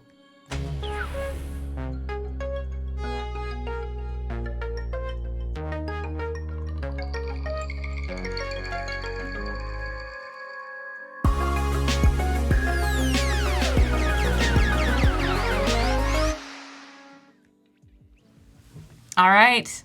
We Whoa. zoomed off into outer space for shit. portfolio Okay. review. All right. let's head over to the portfolio reviews. So we have Tawfik, which I hope I'm pronouncing that right. I apologize. Tawfik Manham. Yeah, so Tawfik has been pretty active on the chat today. And it looks like we have got a bunch of ID stuff. Oh, awesome. So Awesome. we're going to go Welcome. through all of the projects. Wow. He's got 16,554 project views. That's impressive. That is impressive. I think I have like 23. I know I'm... okay, so we've got... Let's see if I can make this bigger. Yeah. We'll zoom in. So we've got, it looks like, revolutionary pain-free, non-invasive insulin patches. Oh, insulin patches. You know, this is a... What should we say? This is a challenge for a lot of people. Yeah. The cost of medical care. So I think this is a good Yeah. challenge to approach. So I like that. I like it. So it looks like there's a patch, and he designed the case for it for type 1 and type 2 diabetes. It uses soluble insulin crystals, which are made into dissolvable microarray needles, it looks like. Okay. Okay, so it looks like the patches. So each unit can dissolve effectively in 20 minutes, average time to deliver insulin. But then after the usage, the needles becomes blunt. So it looks like the patch sort of Patch like, has needles on it? yeah. Okay. And I actually I don't know that much about how how people are delivering insulin to themselves, because I don't have diabetes. And I don't know anyone with diabetes, but Oh, okay. I have a few friends who do, and sometimes there's a pump with an injection site, and so that site has to be moved around or changed from time to time. oh yeah. The nice thing about the pump is it has a certain element of convenience to it. So the patch, I assume, here would be something that you could put on and then take off, not something that you'd wear every day. At least that's how I'm interpreting it. As far as the presentation goes, I think the visuals are cool. The product has an interesting shape, and it seems distinct. As far as feedback goes, I would suggest playing with scale and maybe placement of some of those elements on the page to maybe guide your viewer through the presentation a little bit more. One of my things with portfolios is if there's a lot of text, as a designer, I get immediately overwhelmed. So think of ways to maybe show the concept in a more concise way up front, using scale and a little less text. But overall, I think it's a good page. Yeah, to your point, the sort of like small, medium, large thing would be. I think it would really help this a lot. Yeah. And I see we're using orange, industrial design orange. ID orange. I like it. Cool. I saw you pull up the page, and I've been staring at that LPG gas knob thing. Okay, let's Yeah. go to this one. So the challenge is that people are finding it challenging to work in the kitchen due to health reasons, as well as unfriendly appliances. So Automation at small level for Indian kitchen to introduce day-to-day problems of using LPG. LPG is liquid propane gas, I think. okay. Stove. It comes with features like a timer and intelligent whistle to make everyday life simpler and happier. This is cool. Okay, let's see if I can. I'll tell you a open funny this. story. I had a friend over at my house once, and she'd put her phone on my stove, and my stove is in the middle of my kitchen on the kitchen island. Do you have a gas stove or a... It's electric. Okay. So the iPhone's sitting there, we're talking, the knob turns, unbeknownst to me. Oh no. I think we went to go watch a movie or something. Anyhow, and then, I'm like, what's that smell? Oh no. Come back, and the phone's completely melted. So the reason I bring that up is this concept. It says it has like a whistle or alert if the stove's left on. I think that's awesome. There's people that get hurt from gas leaks, for example. Oh, yeah, so totally. it'd be good to be alerted if you did leave something on. So I think that's Yeah. cool. Oh, so yeah, that's what I want to say. The first page, I love that visual. That's what kind of drew me in. I was like, I want to see more of this. So that's what I mean by having just a good visual impact for your presentation or your portfolio. This is very simple. It has scale. It looks interesting, and it invites me to want to see more. Yeah, that's very cool. So it looks like the problem, again, people are absent. Older people might be absent-minded. I don't know. I don't think I'm an older person. I'm also absent-minded. I have the worst memory, Yeah. so Yeah, I need as many reminders as possible. So great information on the page. The cluster makes it a little bit difficult to read and pull apart that information, and it looks like there's 3 elements to the story. I would suggest maybe pulling those apart so that it's a little bit easier to identify. You could even take this page and divide it into thirds and say, at the top, the title could be at the top, and why have orb knobs? Number 1, here's the problem. Number 2, here's the problem. Number 3, here's the problem, and the value proposition. Yep, totally. Just be a little bit easier to read. Yeah, and then one small thing from a graphic design perspective, typically tall, skinny font is hard to read when you have it in paragraph format. And so one of my suggestions would be maybe just sort of a wider or not a font that isn't condensed. It would help me sort of scan it and read it a little bit easier. Ooh, nice. Okay, so you've got the rendering. You have the button to activate the whistle counter. So it sounds like you turn it on and then you push the button, maybe? And then that probably counts down. The fact that we're talking about it, though, means that something's not entirely clear. Yeah. So I would suggest, again, thinking of ways to simplify and clarify that. Things like an animated GIF or even a video or something to show what that interaction might be could be helpful here, or it could even be a step-by-step of how you use the thing. When I present concepts, I think of 4 things that make a good presentation. So the first is form. What is this object? The next is function. What does it do? So you want to be really clear about what this thing does. Form, function. Okay, and then context, which is where does this live? I'm going to assume this is in a kitchen, but I really haven't seen a big picture of where this might be and how does this relate to a human. So things like a hand on the knob, you could include that in an animation, or a person in a kitchen using this thing. And then the details, which I think you've done a good job here on this page, particularly of showing those details, but I need a little bit more context to understand the story a little bit better. I love that. Form, function, and context. Form, function, context, and detail. 4 things. So then we've got here the sort of the blown up, I guess. So that's a bit of function and detail. So that's good. This page I think is a lot easier to read than the previous page. So where you've separated the elements, I think you've done a good job there of keeping those separate. So I can look at these parts of your design and understand a lot better what's happening. Yeah. So it sounds like there's a timer built into the knob itself. The knob, which is pretty cool. That is cool. Yeah. So here's all the technical details. Cool. And that looks like, I don't know what that is. All right. Any other ones that are, we've got a couple more minutes and then we should switch over to the other one. Any other 2? How about the Nokia thing? Yeah, that one was calling my attention The rendering's as well. pulling me in. Oh, so it's a brand language. Okay. Okay. Exercise in aesthetic and technical minimalism. Aesthetic and technical minimalism, taking a first principles approach to smartphone design. What could be left out as much as what could be put in? Ooh, that's an interesting challenge. So that was Nokia's statement for the Lumia series. So first read elements. The lower end phones have a smaller screen. Not much difference. So is this, I'm interpreting this as an assessment of their design language, and or is this? I think that's what it is, the brand language. Okay.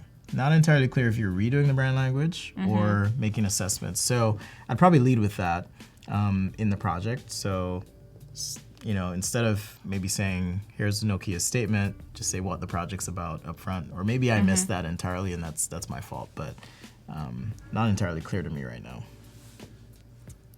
Cool. So I think it's sort of stepping back, kind of the background, mid-ground. Yeah. And first, second, third read. Yeah. So obvious details, less form integration, more components. Less obvious details, medium form. Yep. Okay. Yeah, I think that's kind of what we're looking at. Right. So it's an assessment of. Man, I remember Windows phones. This is a long time ago. Okay, so a little bit of UI analysis mixed in. And, okay, so now there's a concept printer. So it looks like you've broken down the design language for Nokia, and you're going to apply it to something. So, again, me having to deduce this is putting the onus on me to figure things out, when I think up front you should just say, here's what this project's about, so I'm not kind of left guessing as we go. Mm-hmm. So a concept printer. Okay. So that now, follows maybe the same. It's following the principles. Mm-hmm. Yep. Yeah. Okay. Cool. I like the approach here in terms of showing the form exploration, but I would again just flip the presentation and say, here's what it's about, and here's what you're gonna get, and then say, here's the process up front. But the contemporary, I think it's awesome. It looks like, kind of looks like the phone. Yeah. Which, you know, means that you're showing you understand the elements of that design and you're applying it to this other product. The one thing missing, well, let's get ahead and then I'll see if it's not there. I was gonna say the futuristic explorations are interesting. Just seeing how like you have the same like it does the same thing, but just sort of playing with the shape to imply future. Some of those surface transitions. But they kind of have that similar vibe. It looks like for lack of a better word, a Fig Newton, if you will. So I think that works. Ooh, I like the rendering. Yeah, that's really nice. That is nice. You've done a good job of blurring the one in the background. So kind of like the sketch page we did yesterday, where with scale and detail, the one in the front really commands your attention as opposed to the one in the background. And you've shown an additional view at the top right. So I think that's a good idea. Just some things you might try with your rendering. I tend to add a little bit of noise in Photoshop to the rendering because it helps it feel more like a photograph and less like it came shiny, out of a slick machine. thing, Yeah. So you can play with noise filter, just making it a little bit more human, but that tends to just be my preference personally. I would like to see here, either in the prototype pictures or the rendering, where the paper goes or the photo or what the output is. So again, maybe that's further in the presentation, but that's one of the things that's missing for me. Cool. Nice job, Tawfik. Yeah, but good job. Yeah. All right, Tima, who has also been super active in the chat. Ooh. Oh, cool. Residency and murals. Let's. I'm a mural person. Okay, so residency in Catsonville, Maryland. Okay. That's an awesome honor. Wow.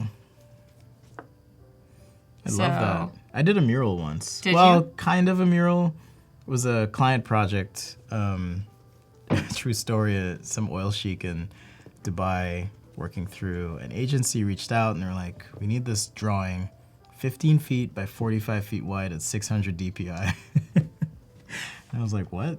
600? Why 600? Yeah. So I start this thing in Illustrator because I had to work vector. Yeah. And Fresco didn't exist then, so I couldn't draw in vector.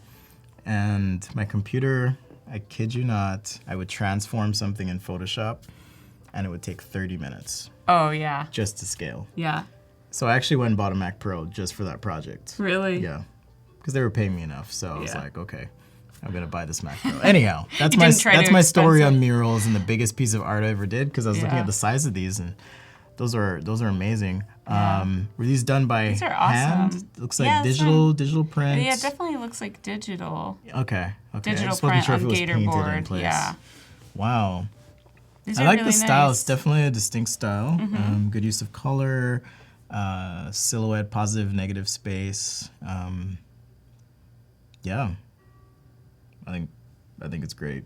Very cool. Nice job. All right.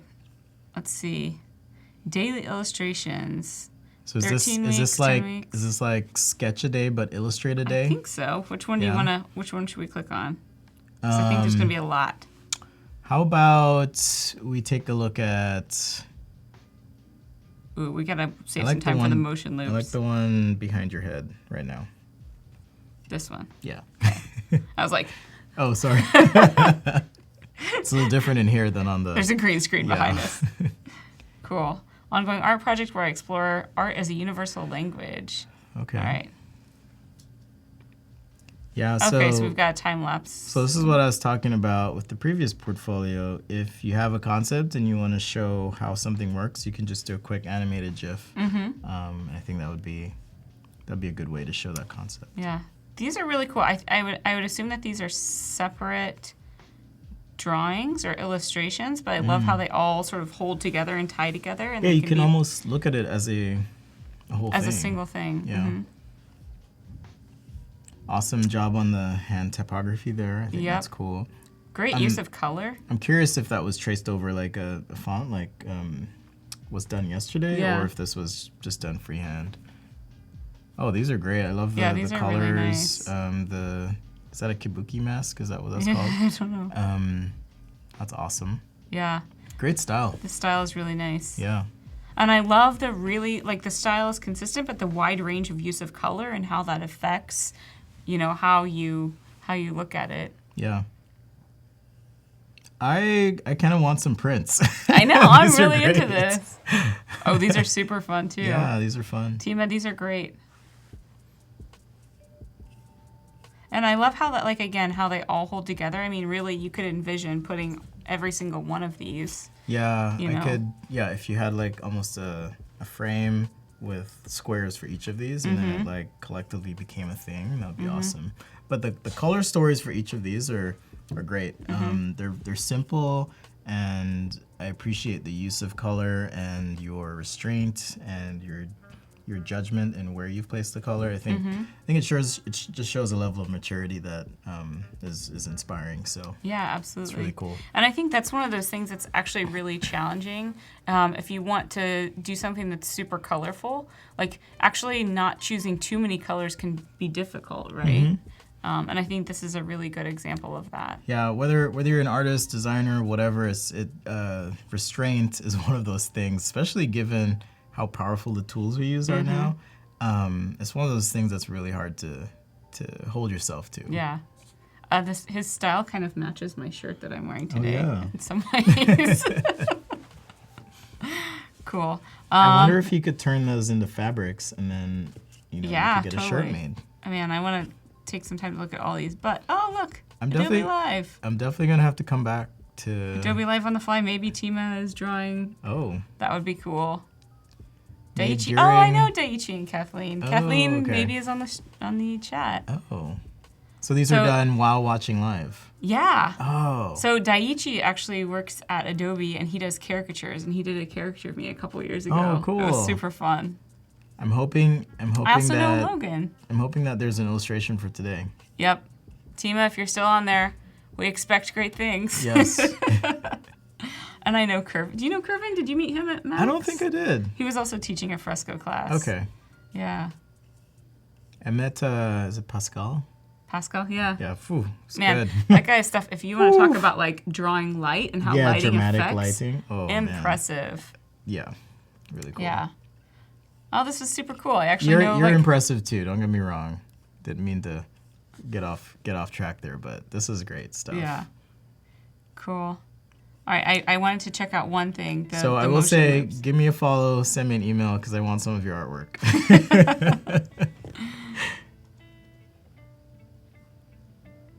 The animations are cool. These are how are you? fun. How are They you look doing like the animations? GIFs? I'm just curious. Yeah. Or maybe After Effects. I mean, there's some stuff that's happening in there that feels like... Yeah, it could be After Effects. I've been playing with After Effects a bit more lately. Yeah. It's been fun. Oh, I like this. So, style of Paul Klee. Paul Klee. However you want to pronounce just doing it in different styles. Dolly. Ooh. Super fun. That's awesome. Very creative. Nice work. Kandinsky. Frida Kahlo. I've never heard of that artist. No. Just kidding. Vibrations. This is cool. I mean, this actually really this cool. Reminds me of your Scamper methodology. Actually, like just taking something and taking a word or a verb or a noun and just modifying it and seeing the possibilities. Right. This is cool. Nice job. That globe reminds me a little bit of Starry Night in a way. Oh by Van Gogh, just the way those strokes are. Not as tightly placed together, but Pretty cool. Yeah, this is super cool. All right, I think we are going back down to Earth Okay. to check out how our desert house Should is we? coming Are along. you ready for gravity? Oh, I guess we're still in space. We got Never mind. teleported. I guess the background's kind of space. Yeah. Okay, so just a couple more things here. I did add a little bit of shadowing. So you'll notice on this concrete section, I added a little bit of shadow. We'll just continue to color in here on the rock. So back to my live drawing, or live brushes rather. I'm going to, so yeah, like Brooke mentioned earlier, if you tap and hold on the canvas, you get this little loop that shows up, and I can pick a color, and then I can modify that color using my hue, saturation, brightness sliders if I want to, or if they behave. And so, oops, wrong layer. Because I want these colors to kind of interact with each other. Just as I'm doing my wash here.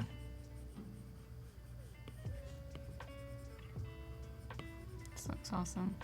Thanks. I'm gonna do that again because it's cool. It's just so satisfying to see how these colors blend on the canvas. Yeah, that's it's pretty almost, cool. it's almost meditative. But yeah, you can see just how this live brush takes that color in, makes it bleed. It's fun. You can just sometimes even sit there and just play with those colors. I do that all the time. Like I try to make perfect gradients with it. Oh really? Just for See, I haven't for tried fun. that. Yeah, I mean that's a tip until we have the gradient tool in Photoshop, which some people are dying for. Use watercolors to create gradients. Okay, and like I mentioned, we have this creek here. I'll do a couple things to make that feel a little bit more realistic in just a sec, but since I'm using blue, I'll just use the same layer and get some sky tones in. Thanks for submitting the work, though, guys. Appreciate it. No, this is awesome. I know quite a few of you submitted. Unfortunately, we only have time to do 2 portfolio reviews. But maybe next time. It's a big thing putting your work out there. Kind of like we talked about, being able to separate yourself from your work and take that feedback and hopefully implement it. Yeah. Or Well, and as a reminder too, others. like I forget who was it. Tibor Kalman, I forget who it was. Said that like he said if no one hates it, it also means that no one loves it. Yes. And not to mean that in the terms of portfolio reviews, but like you have to be able to accept sort of like the constructive feedback, or in order to get better, you always need to be getting feedback. Which, to the point, I forget who asked about having a mentor or a friend. Have both, because it's really important for someone who has more experience than you to be giving you feedback on your work. But then it's also really important, I feel like, to have someone who is beside you, or a friend who can also sort of help push. You can push each other forward. Absolutely. I've got a few friends like that. They just they just say it how it is, and like, whoa. And another good way to do that is get a Behance portfolio up and get comments, or jump on your favorite social media platform, because I tell you what, people on the internet, they speak their mind. Yeah. Yeah, I did a few years back. ago. I tried to do I only made it to September, which I was pretty proud of in general, but like the design a day challenge, and each month I would give myself, sort of a new prompt. But I was like very open at the time. I had a blog that I was posting regularly to, and I started to get a bunch of followers. And like if I missed a day, people would be like on Twitter, they'd be like, "Hey, where'd you post? Didn't see it." And that's a good way to sort of just make sure that you keep producing. I don't know if you get that. Oh, all the time. In fact, I got a comment this morning. Well, no, I didn't get it this morning, but I finally hopped back onto Facebook because I was trying to do the no Facebook thing. Yeah. And one of the comments was, "Why'd you quit drawing?" I'm like, oh my gosh. Just chill. I'm back. Yeah. So I do have to say we have like 1 minute left. Oh shoot. Okay. So all right. there's one thing. I'll wrap this up. People are saying make sure you sign your work. Oh yes. And then are we gonna get I'm so bad Are at we gonna that. get a time lapse again? Oh yeah. Let's do a quick time lapse. All right.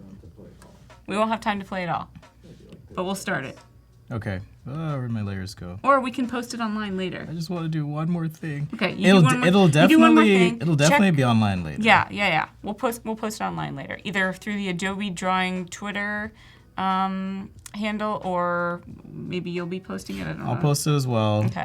to my YouTube and likely Instagram. Okay, so I just wanted to add a little reflection to the water, but that's it. Okay, All right. we have time for the time lapse? I don't think so, but you'll be back tomorrow. You're going to be on I Better will be Know a back Brush. tomorrow for Better Know a At Brush. 10:30? I'm going to be looking at the marker brush that I love as a designer. I'll talk a little bit more about the live brushes as well and show you some brush settings that I like to play with. Cool. All right. See you guys later.